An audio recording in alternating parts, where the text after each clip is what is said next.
সর্বশেষ 17.5 বছরে আওয়ামী লীগের ষড়যন্ত্রের মধ্যেই বাংলাদেশ ছিল।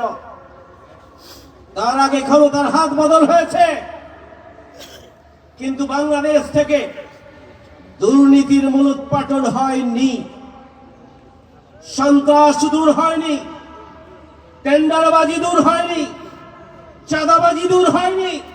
তার কারণ হচ্ছে যারাই ক্ষমতায় এসেছে তারাই নিজেদের স্বার্থের বাইরে, দলীয় স্বার্থের বাইরে দেশ এবং জনগণের স্বার্থকে সামনে রেখে দেশের উন্নয়নের জন্য, জনগণের উন্নয়নের জন্য, দেশকে উন্নত রাষ্ট্রে পরিণত করার জন্য তারা পদক্ষেপ গ্রহণ করেন না।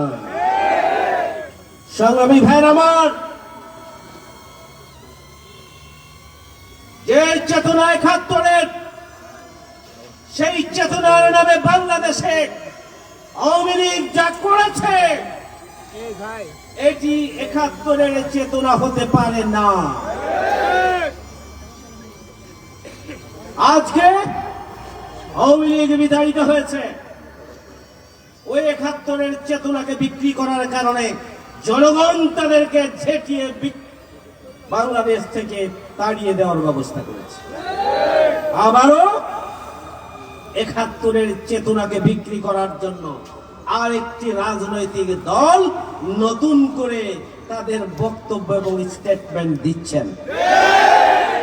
সংগ্রামী ভাইয়ের আমার, আপনাদের চাঁদাবাজি, টেন্ডারবাজি ৫ই আগস্টের পরে আমরা তালিকা করে রেখেছি।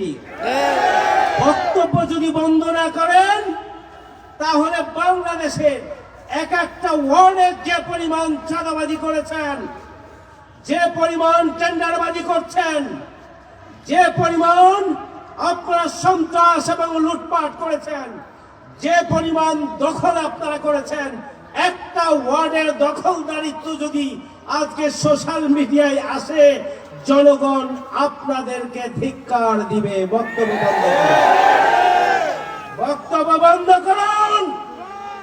বাংলাদেশ জামায়াত ইসলামী চ্যালেঞ্জ করতে পারে। তাদের 2 জন মন্ত্রী ছিল, দুর্নীতি 2 টাকারও করে নাই, তারা চ্যালেঞ্জ ছুড়ে দিয়েছিলেন। এই চ্যালেঞ্জের জবাব কেউ দিতে পারে না।